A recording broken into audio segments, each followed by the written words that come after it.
Welcome into the Email Online podcast. Mason Voth, Alec Bussey, coming to you live from a hotel in Greensboro, North Carolina. As you can see, I am in the Greensboro spirit, wearing my ACC tournament shirt that I have never attended an ACC tournament, and I got this like 5 years ago before Greensboro Coliseum was ever a twinkle in my eyes.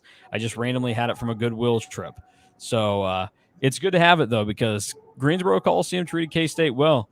They go 2-0 in their games out here. They handled Montana State from start to finish. It was a pretty ho hum game, and it set up what we got in.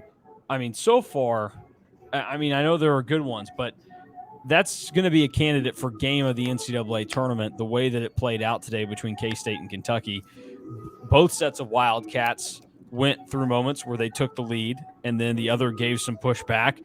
And for K State, it looked like when Kentucky made that second run in the second half that Kentucky was probably just going to take over that thing. I think they got up by 8 points early in the second half after K-State held a 3-point lead at halftime, something they scrambled to get to. And it didn't matter. K-State just bounced back, fought hard, and found a way to win. And we'll dive into all the ways that they did find ways to win and some of the immediate reaction afterwards. But as we kind of get ready to go through this, what was a couple of the top things that stood out to you today, Alec, about K-State's performance against Kentucky, or maybe something about Kentucky that surprised you?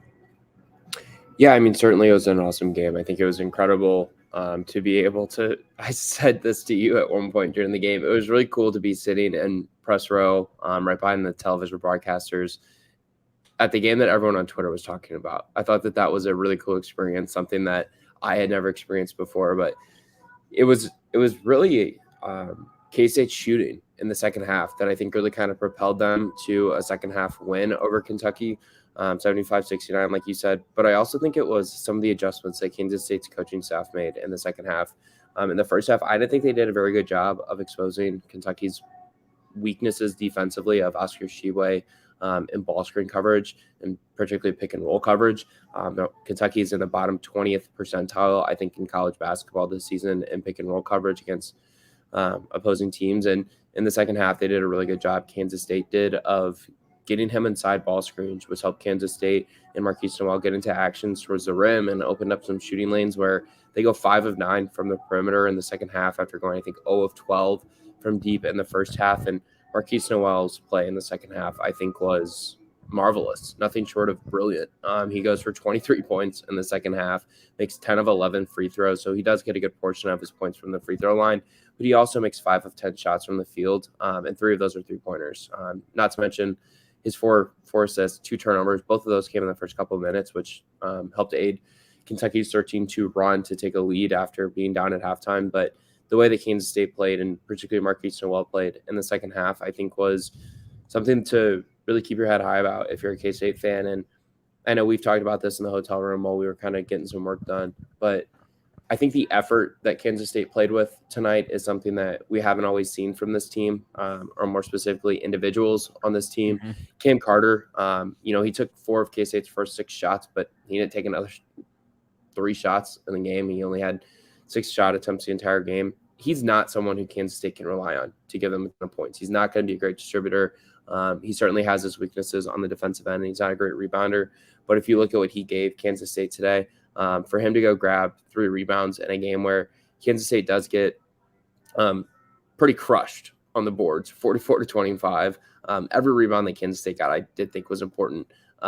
David Gasson, someone that I'm critical of his effort. I think I've called him soft on this podcast once or twice before. I thought he played his best game of the season, and statistically speaking, it might not hold up. He only has 4 points, but he does have 4 rebounds, and he forced 3 jump balls in the first half. And those are the kind of plays that Kansas State needs from those guys at this time of the year because they have the stars to go far in the NCAA tournament. We're starting to see that with the way Noel played in the second half and the way he played against Montana State, the ability that we know Keontae Johnson has, but they need their guys like Cam Carter and David Gasson to play really well. And Naquan Tomlin, I think, has probably stacked his 2 best games of the season. And they just happen to be the 2 most important games that Kansas State's played all year. Yeah, hand up. I also was a critic of David Gasson at many points throughout this season and was very much surprised by the way that he played today. I mean, we talked about when he came back from his injury, how it might benefit K State. I mean, Bill Self even said after the game in Lawrence that K State clearly a different team with David Gasson, because it added just another element. But he hasn't done much offensively, and there were times where just on defense he kind of got bullied around, and uh, that very easily could have happened today against Oscar Tshiebwe. And it's not like K State shut down Oscar Tshiebwe.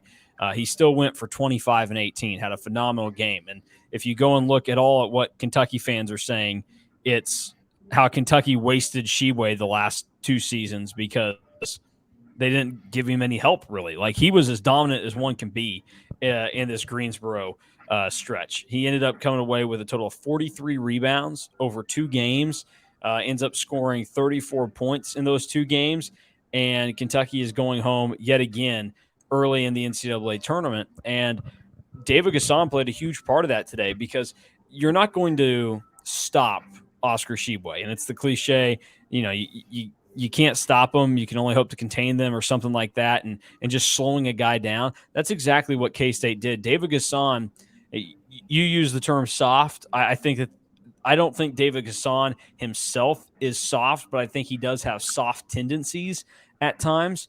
And today he was ready to come up to the challenge and attack it head on, and just was ready to body up and do everything he could. He busted his tail for loose balls. He scrapped. He forced jump balls, some that were called, some that weren't called. Like, he stood tall today and was strong in everything he did against Oscar Tshiebwe.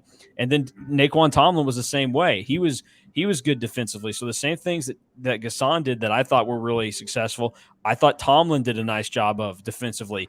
And on the opposite end, Tomlin had more offense to go with it, which was just as significant for K-State in what he was able to do. Because, I mean, you're right. Tomlin, I think this was his best game of the season. He's 6 of 8 from the field, 12 points. He grabbed 6 rebounds for K-State and defensively was really good. And within that, he had 4 blocks today. 4 blocks for Naquan Tomlin. That was huge, especially for a K-State team that limited Kentucky to just 19 of 29 around the rim in their shooting, which that is one of those stats that I think when you look at seeing Oscar Tshiebwe have the night he did, you think, oh, okay. But then you can kind of see how, I mean, 19 to 29, it's still fairly high percentage, but when shots around the rim like that for a good team like Kentucky, you did a pretty good job there of limiting them, especially when Sheboy's involved. And so I think that highlights how good K-State was today. And again, to flip this back to the offense from both Tomlin and Gasson, because Gasson, he doesn't come away with a ton of points today, just 4, but the ones that he had, he executed right around the basket. And K-State was the one that was able to come through around the rim today. They were 20 of 26 on their shots around the rim. So they were better than Kentucky and attempted less there. And that, to me, is the number one place we have to start. Like, Marquise Noel was incredible. He did exactly what we thought he was capable of, which was being a star in March and getting a bunch of people to fall in love with him. But the story has to go to Naquan Tomlin and David Gasson for stepping up, rising to the occasion, and just not being scared. They played confident, they played comfortable, and they did as much as K-State needed them to do. I don't expect their performances to be replicated because I do think they played their best games of the season. But if they can continue with some of that mindset and play level, they're going to raise K-State's ceiling going into the second weekend next week in Madison Square Garden. Yeah, and I think one thing that I think we're maybe failing to mention the lead here, burying the lead, is if there's one reason why Kansas State won Sunday's game, it's because of Kentucky's lack of shot making on Sunday evening. Their best shooter, Antonio Reeves, goes 1 of 15 from the field, goes 1 of 10 from 3.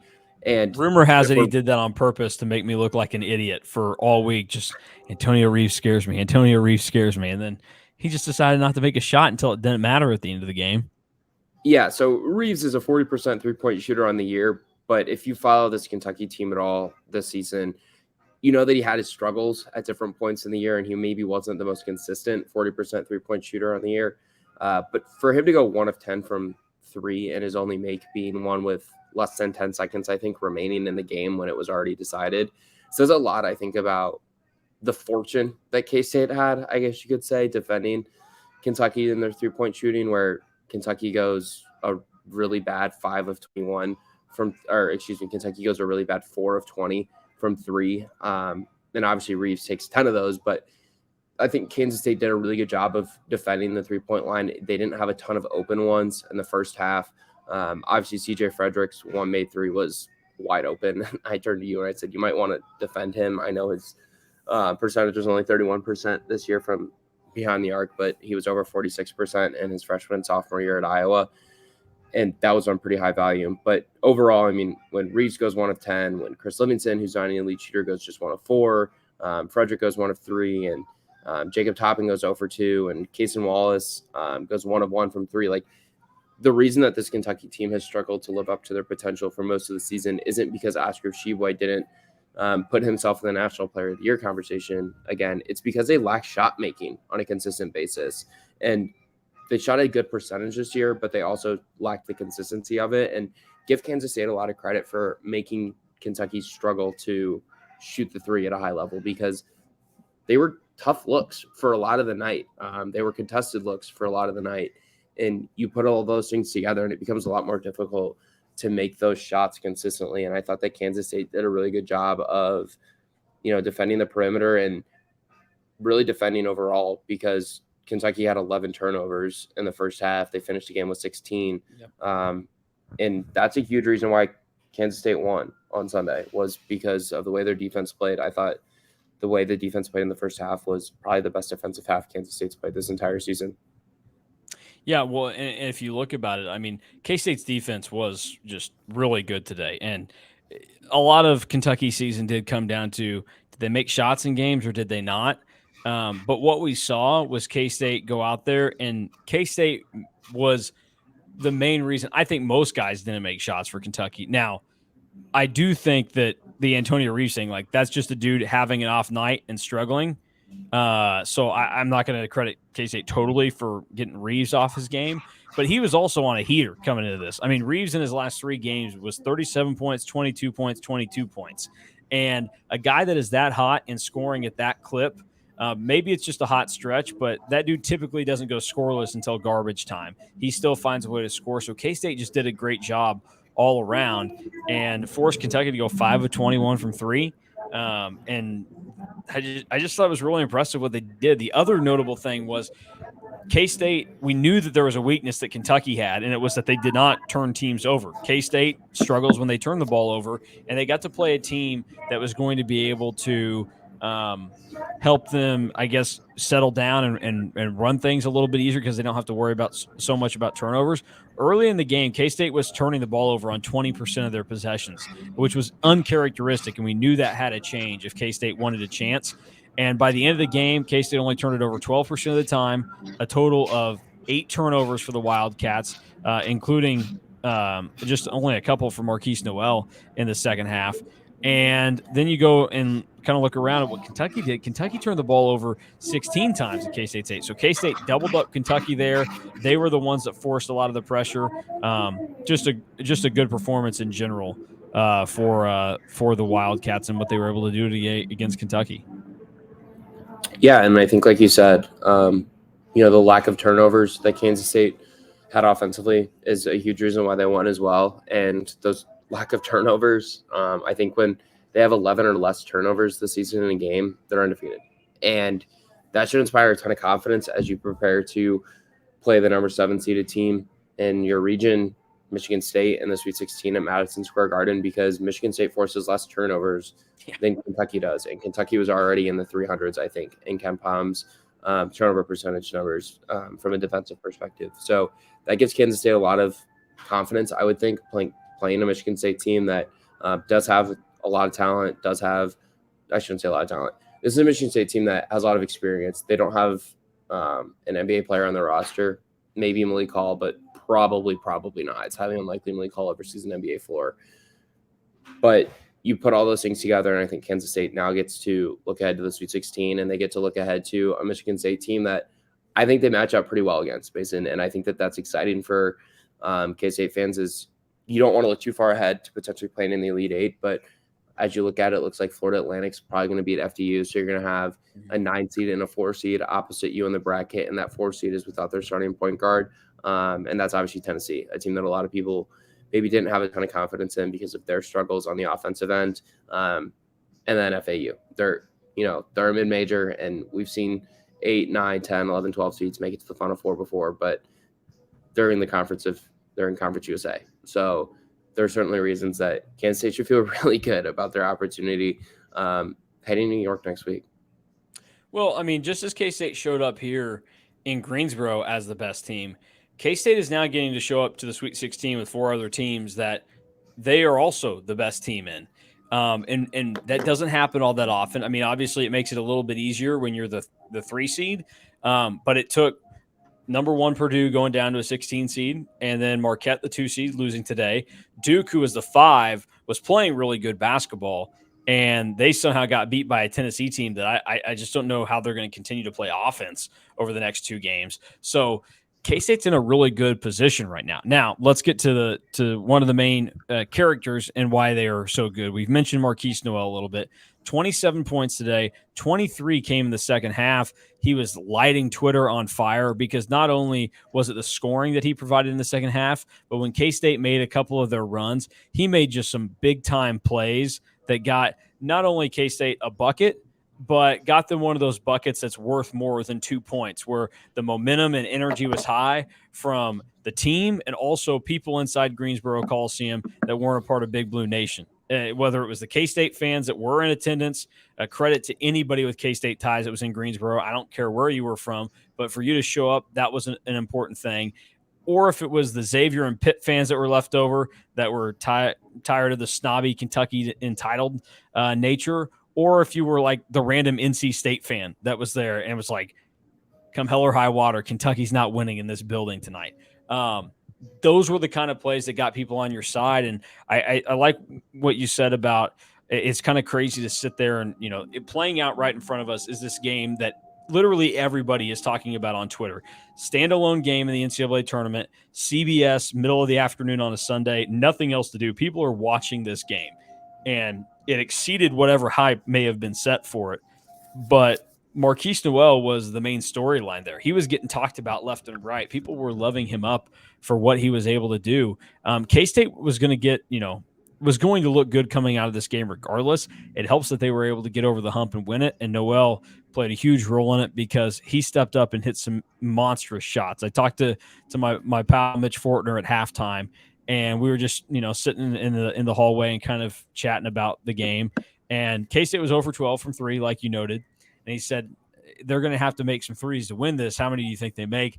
I thought K-State was probably only going to be able to make 3 in the second half, just because you make 0 in the first. It seems unlikely that you're going to be able to get much more than that. But Marquise Noel came out there and he was the big reason. Got a couple of the early ones, and then obviously that set the tone for Ish Massoud and Keontae Johnson to hit their 2 big ones late in the game. So Marquise Noel kept K-State in this game, gave them the energy and gave them the excitement to be able to go out there and get the job finished. And he did just enough to bridge the gap for other guys to hop on board and start to pick up their play, like Keontae Johnson did late in the game, or Desi Sills was sneaky good in the second half. Not a ton of things to point out specifically, but he gave them good efficiency. He scored 7 points in the second half. That was big. So just all around, it was a great performance by Marquise Noel. And we've heard Jerome Tang say it in a multitude of ways, but whether it's big-time players make big-time plays, big-time games, get your stars in basketball, all that stuff, Marquise Noel absolutely did that today, where the star played like a star, and that's why K-State won the basketball game, because their number 1 star played like a star, and then the other guys that needed to step up did. And, I mean, that's how K-State won the game. It was just all around a very, very impressive performance. Yeah, you talked about the buckets that Desi had there in the second half briefly, and I thought that those were huge for Kansas State because the first one came right as Kentucky was in their 13-2 run to open the second half. That first layup that Desi gets makes it 39-33. A couple minutes later, actually not even a couple minutes later, a minute later, basically, he gets another layup to make it 39-35. So consecutive baskets for Kansas State on that end from Desi Sills as Kentucky's going on their run. And I felt like those were huge. And the second one was an and one to make it 39-36. And then that's when things kind of started to flip in Kansas State's favor. I think a little bit in the second half, or it really became kind of a back and forth second half, because then Marquise ties it at 39 with a 3-pointer that he drills. And it was in the corner right in front of K-State's bench. And it was such a big shot. And you could feel kind of the momentum kind of flipping a little bit. Marquise then 2 minutes later hits 2 free throws, ties the game at 43 again. And then a little bit later, he has a layup, makes it a 51-50 game. And, Marquise was just incredible down the stretch. And, he assists Keontae on the made 3 that essentially iced the game. I know Ish kind of gets a lot of credit for making the one that gives Kansas State the couple-point lead, but it was really the one that Keontae hit that really was the dagger to Kentucky. We knew that once that one went in, that it was over because of the fact that they then went down and got a stop, or they got a stop right before it, with Keontae getting a defensive rebound. Well, so once Keontae hit that shot, I was done at that point writing the game story. I'll give you perspective on this from a K-State alumni's point of view. It goes from Ish makes that shot where you go in your head, holy crap, okay, gotta hang on here, gotta see how this goes, but having the lead is nicer than not having it. It's similar to when Barry Brown made his bucket against Kentucky, because Barry Brown made his bucket, and that was big. That was K-State can legitimately win this thing in the final minute, but K-State still had to hang on. That wasn't a bucket that just said, all right, this game's over. It took some free throws. It took whatever else. Keontae Johnson making that bucket makes you go from, oh, man, it's nice to have the lead in this situation, but how are they going to hold on this possession or the next one? Keontae's 3, your mind immediately goes to, holy cow, I can't believe that they're going to do this. They are going to pull this off. I mean, everything that they did today, just an awesome performance by K-State, specifically in the second half once they got behind and they were able to push back in front. So, yeah, Keontae's 3 is the one that was that makes you just kind of go, wow. Because he had struggled today offensively. He was not very good in a lot of areas. But then late there, he had Jacob Toppin on him, gave him a little bit of a dribble and steps back and knocked that down. And that's one of those deals similar to, guys can struggle, but when that's your most talented player, you're All-American out there on the floor, they're going to make plays when you need them to make plays most, whether they've gone 0 for 15 or they've been making every shot in the game. And Keontae Johnson, he had struggled in the game, but he made that one and made everybody realize why he was as special as he has been all season. Yeah, I mean, that triple was it. Once it went in, it was over. And he said after the game that a lot of his misses in the first half really came because he was off balance. His shot was flat. And I think that's something you kind of have to deal with when you're in that second game of the NCAA tournament on a certain weekend, whether that's the round of 32 game, whether that's the Elite 8 game, whether that's a potential national championship game. Not saying that Kansas State gets to those points because they obviously have to win the games ahead of those. But you played a game 24 to 36 hours really before that. You're not getting great sleep. You're not getting a routine shoot around and all those different things. You're fatigued. You're tired. You're going to be feeling it a little bit more at that time. Your legs aren't going to be there. Your shot's going to be a little bit more flat. And I think we saw that a lot with the Pitt game before. I mean, their shots were all laser beams to the rim.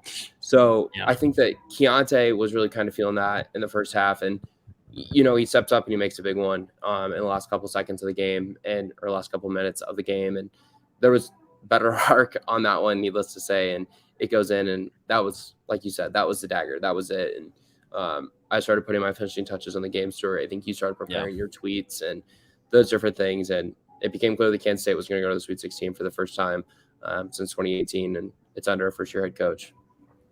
Yeah, pretty impressive what K-State's been able to do under Jerome Tang. One other thing specifically from this game that I want to mention, obviously we've mentioned it a few times, is the Ish Massoud 3 to give K-State the lead. That was big time. I mean, that was Swish Massoud at his finest. And having him step up, I mean, I think we kind of knew that going into today, Ish Massoud was probably going to have to hit a 3 at some point to give K-State a chance, just because in some of their tightest games this year against good teams, Ish Massoud, they've needed a bucket from him, or sometimes Cam Carter. You need to get something out of one of those two guys, because those are kind of the guys that are wild cards and what they might give. And for him to be able to go out there and take care of business the way that he did, knock that down, even if it was really deep, was big time. But in addition to the offense for Ish Massoud, I thought another thing that needed to be highlighted, he had there was a ball that bounced off the rim that he had a tap back on, and he was pretty aggressive in trying to get mixed in defensively or on offensive rebounds, whatever it took. That was another guy. And we know the story that Jerome Tang shared after the win against Kansas about how, in the summer workouts, he didn't dive to cross the line in time. But then he dove on the floor to win the Kansas game for K-State. Today was just another one of those examples of, I think, the growth that we've seen in Ish Massoud, to where he's a player that can come through for you late in the game if you need him to. And he's also grown in the way that he's going to contribute in areas other than just spotting up and shooting the three. Because really, that's all he could do last year. This year, even though he's still not, some crazy good rebounder or lockdown defender, he's going to step up. And similar to what we talked about with David Hassan, he's not scared of the challenge now. He's going to work his butt off. And I think we saw that today from Ish Massoud. So that's another guy that just deserves an all-around like high five or whatever you want to give him, because Ish Massoud was really good today for K-State in the minutes that they needed out of him. Yeah, and I think that something you didn't mention there was he kind of flashed some playmaking ability today. Yeah. Late in the second half too. And that's something that we know Ish maybe doesn't have a deep bag of, but he has 2 assists. One of them was a drive to the basket and a little dump off pass to Naquan for a layup, which ended up being big. And then he also hit Keontae Johnson on a cut to the basket that turned into an easy bucket of throw in for Kansas State too. Those are 2 things that we know Ish maybe isn't the most elite at doing, but we also know that he has the ability to step up and hit some big shots, even if he hasn't been doing it prior to the round of 32 game against Kentucky. But it's certainly something that he has the ability to do. And when he's making shots, we know this is a team that can go a little bit further, even if he isn't, K-State's best defender, if he's not their best rebounder. If you're really good at making open shots and making a few contested triples in a game, it's kind of hard for coaches to keep you off the floor at this time of the year. I know the saying is, defense wins championships, but if you really go and look at it, offense wins a lot of games in this tournament. You have to be able to score at different moments. You can't go on extended scoring droughts and expect to win games at this tournament. If you need an example, look at Iowa State. They had 2 10-minute scoring droughts and lost their first round game. So, you put all those things together, and maybe this shot gets him a ton of momentum and a ton of confidence heading into the second weekend back at Madison Square Garden, an area that he's never played at, he said, even though he grew up in New York, and that's certainly going to be a dream come true, like he said as well. A couple of notes historically on K-State, because I think we've talked about as much from the game that we feel is necessary, unless you have any other things that stick out to you that we haven't talked about yet. No. Okay. This will be K-State's 18th Sweet 16 that they are going to play in. And you talked about K-State making their first Sweet 16 since 2018. Because I said it too, but like going to 2 Sweet 16s in a 5-year stretch, that's a pretty significant deal. And so it's fun to hear people say it's the first time making the Sweet 16 since 2018, because if you just go back to 2018, people were saying first one since 2010. That's 8 years. If you go back to 2010, first one since 1988. It's an awesome thing that K-State basketball now is going to have made it to 3 second weekends in a less than 15-year stretch. Now that needs to become the norm, where they're making more Sweet 16s. But this is the quickest turnaround to go to another Sweet 16, 2018 and 2023, a 5-year stretch, since 1981 and 1982, when K-State went to back-to-back Sweet 16s. So they went in 81 and 82. Then they went 82 to 88, and then 88 to 2010. So K-State with this turnaround is doing something that hasn't been done since the 80s, and that's going to 2 Sweet 16s in a 5-year stretch, essentially. So just one of those little things. It doesn't mean anything, but it kind of means something. So I just wanted to point that out there. This will be the 8th all-time meeting with Michigan State. K-State is 2-5 all-time against the Spartans. So there you have it. I don't think they've played since like the 90s is the last matchup. So nothing to really take away from that and what to expect. Michigan State does have a common opponent with the Wildcats this year. As we kind of know, Michigan State They beat Kentucky in double overtime earlier this year in the Champions Classic. So if you want to take anything away from that, you can. They also played Nebraska twice, beat them by double digits. So I don't know that that means anything either, but it's just one of those other things where there's a little bit of connectivity between these two teams and what went down this season. Yeah, I mean, I'll call a spade a spade. I wasn't for sure coming to the Big 12 and coming to Kansas State until, I guess, early September. And at that point, I was doing a ton of prep on the Big 10, obviously, and really diving into Big 10 basketball. And this is not a Michigan State team that I was at all high on entering the season. I didn't think that Tom Izzo did a very good job of constructing this roster in the offseason. He passed to go on to the transfer portal to get some impactful pieces, particularly a big on the inside. And I would argue that just because he made it to the Sweet 16 doesn't necessarily equate to this being an overall success for this Michigan State team. I think they finished in the top 6 or 7 of the Big Ten, but it's certainly a team that does have some intriguing pieces, some pieces that have grown on me as the season has kind of developed. AJ Hoggard and Tyson Walker, 2 of their backcourt mates, have started to play pretty well. Walker is a really good mid-range shooter. That's not something that you necessarily want to be really good at, I guess, in today's game, is being a good mid-range shooter. It's not the most efficient shot, as we all know at this point, but he's good at it, and he knocks a lot of them down. Hoggard will take some tough jumpers like that as well.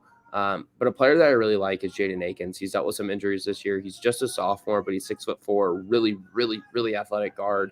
Tom Izzo calls him the best athlete that Michigan State has on the roster. And then Joey Hauser's a knockdown three-point shooter. He's making over 40% of his triples on the season. He's a really good shooter.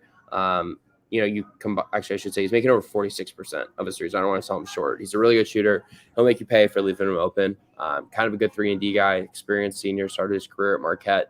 And then there's some other pieces to this Michigan State team. Malik Hall, who is a really good athlete, really physical player, built like a Mack truck at 6'8" and 220. Has also dealt with some injuries this year, but good player as well. He'll come off the bench a lot of times for Michigan State. And then there's a couple of pieces at the center position. Jackson Kohler, a freshman, really technical, I would say. Not to the level of a Drew Timme by any stretch of the imagination, Mason, but somebody who does have good footwork, good fundamentals. And then Madi Sissoko on the inside. I think a lot of people probably know him a little bit better from the way he played in their wins over Kentucky to start the season. And then the one that they had over Gonzaga at one point early in the season, or they lost to Gonzaga 64-63. They won my respect in that game, though. Yes, they won a lot of people's respect. The Kentucky game was fraudulent, and then they backed it up. Well, the Kentucky game was after the Gonzaga game. Okay, maybe it was the other way around then. One of those I thought, I don't know that I really believe that that's the real deal. But when the second one came, and I was like, oh, okay. All right, I can buy into that. It was classic Big Ten at that time of the season, because that was a time where Michigan State started and a lot of Big Ten teams started really well. And a lot of people were like, oh, look at the Big Ten surprising. If you remember early in the season, you had Michigan State playing well in those games, beating some good teams. Illinois obviously played well, beat UCLA, beat Texas, and then I'd have to go look at some of the other ones. Ohio State played well against North Carolina. That was before people thought North Carolina was bad and Ohio State was worse. But people were impressed with the Big Ten at that point in the season. And then it kind of started to get back to what we expected it to be. But it's not a Michigan State team that's overly elite at anything. They're a really good three-point shooting team, top 10 in the country in that area. So there's certain aspects of this matchup that I think are a ton of fun. And you get to coach, and you get to play against Mr. March. Yeah. Remind me again, how many national championships does Tom Izzo have? Just one, right? He has more Final Fours than about every program in the Big 12. Yeah, I would just think that if you were Mr. March, you would maybe win the entire thing in March a little bit more. Like, obviously, one national championship is nothing to sneeze at. But I'm just saying, like, I think that's overrated for Izzo, because we have other guys that have won multiple NCAA tournaments. Bill Self, Jay Wright, whoever. Is there a coach in the country though who's been in more Final Fours? Probably not. That's active. Don't think so. So I don't know. I'll have to look that up. Listen, I get what you're saying. He hasn't won the title, but at the same time, he hasn't won the title more than once. He did that all the way back in 2000. That's like if we called Jim Boeheim Mr. March. Like, no, it's not, because Jim Boeheim hasn't made it to 5 or 7 Final Fours, whatever it is. I don't know. I feel like Boeheim has maybe made it to more than you think. He's made it to 5. Yeah, But Izzo's those, made it to 8. Izzo's so made it to no, 8. and Izzo's made it to 8, all in the 21st century. Is Rick Pitino not a Mr. March? He's made it to 7. No, because he's just regarded as being a really good coach. John Calipari's made it to 6. Mr. March? Question mark. I mean, he has one national title. You still haven't found someone who's top 8. No, you're right. I just, you've been to 8 of them. Maybe you should win more than one of them if we're going to call you Mr. March.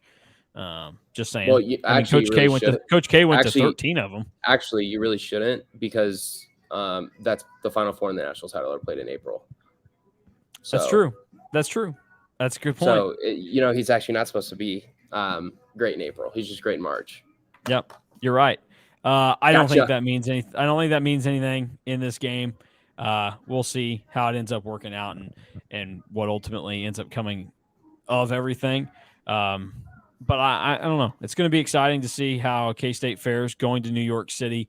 We'll have plenty of coverage coming up for you throughout the rest of this week with stories on the site, also more podcasts that preview it and everything else that's coming your way. But just a quick little thing tonight or tomorrow, whenever you're listening to this, coming off of K-State's trip to the Sweet 16. Also, I mean, Izzo in the last 10 years has only made it to 2 Final Fours. So relative to what some other guys have done, they're on a little bit of a higher level there than Izzo. So maybe the Mr. March name is fading. I'm just saying. I'm just trying to get this Mr. March thing. Again, it seems ridiculous to me. Not April. Successful in March, not April. He also he's got all the Big Ten's working with at this time of the year, which, again, it's overblown because Big Ten has made it to the Final Four in the national title. They just haven't won it, but regardless. Well, here's to hoping that there is a new Mr. March, and his name is Jerome Tang. That'll do it for Alec and I. I thought you wanted to be Mr. April. I want him to be both. It's nice to be both. So, yeah, I would rather have him be Captain April than Mr. March. I will say that. That'll do it for Alec and I from Greensboro, our coverage this weekend. I'm just ending this because I'm tired of hearing the elevator music behind Alec as he does this in the hotel lobby. Just constant whistling. Yeah, if you're listening to this and you can hear that and it's annoying and you made it through this, round of applause to you. I apologize. It'll be all right. Be all right. Everybody man up. Looking at where things sit now, this is a podcast, so everything will be done by the time you're listening to this. Indiana losing to Miami by 7. So the Hoosiers, we'll see. They got 6 minutes left. And TCU surprisingly up 7 on Gonzaga with 3:30 to play in the first half. This is where we get to make a prediction. Does that last for TCU? My vote, no. Yeah, I would say no. Okay, there we go. TCU not going to the Sweet 16. You heard it here first. Alec and I are out. We'll talk to you later in the week as K-State takes down Kentucky 75-69 in the second round of the NCAA tournament.